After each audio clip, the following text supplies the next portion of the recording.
What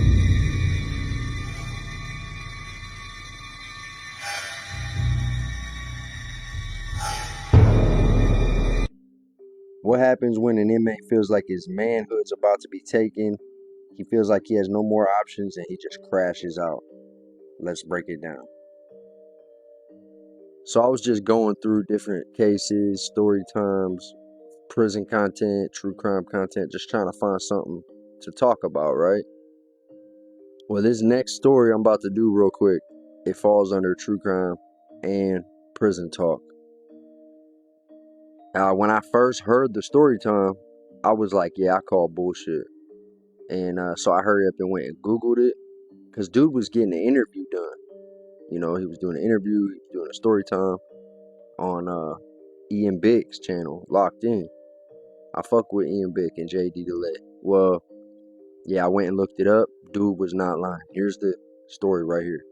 Florida prisoner, unalived cellmate, gouges eyes out, wears on a necklace. I'm going to just tell the story how he told it, and then I'm going to put the documents up for you to read. But I thought it was crazy. So he was saying, you know, he was at this prison. There was this guy. His bunkie kept trying to SA him.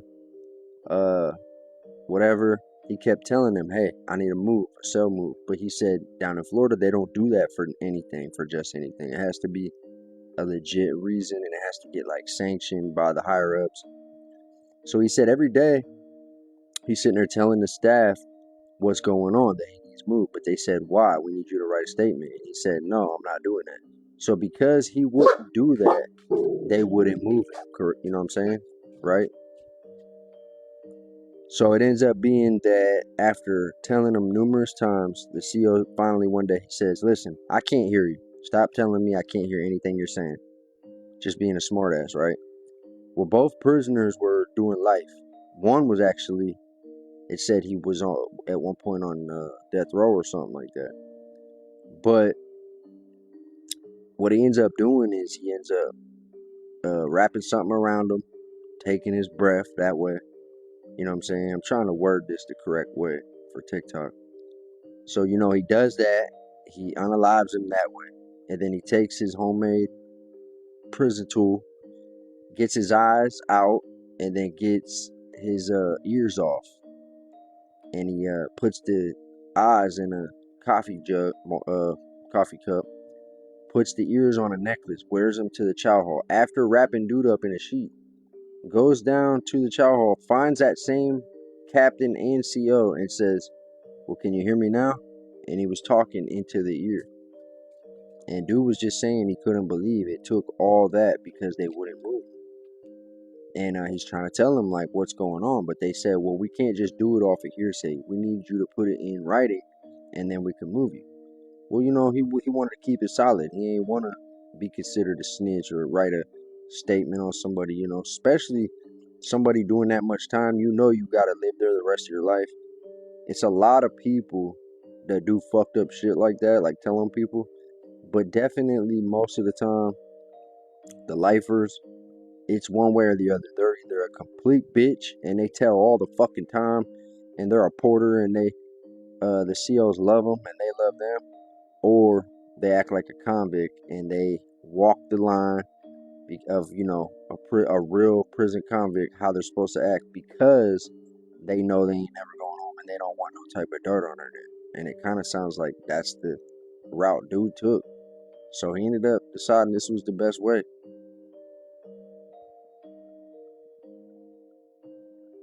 That's the victim right there, it was saying.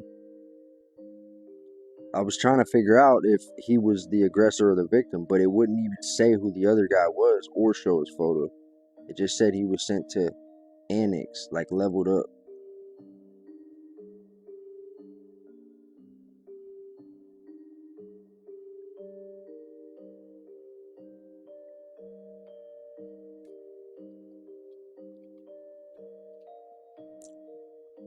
Pause it if you're trying to read this and it goes too fast.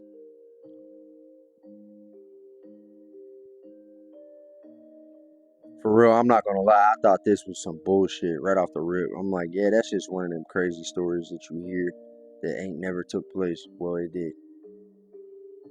Florida Department of Corrections is definitely up there within the worst of the worst. Alabama might be first. I don't know. But Florida and Alabama, in my opinion, are two of the worst prison systems in the game right now, like in the United States system. Used to be California and Texas and places like that. Yeah, that's changed. Down south, you better walk the fucking line. And if you do get in trouble or do any kind of criminal lifestyle, know what they got waiting for your ass. Cause go do some research on Alabama and Florida Department of Corrections. I'm actually about to start doing more myself because you'll never run out of content, ever.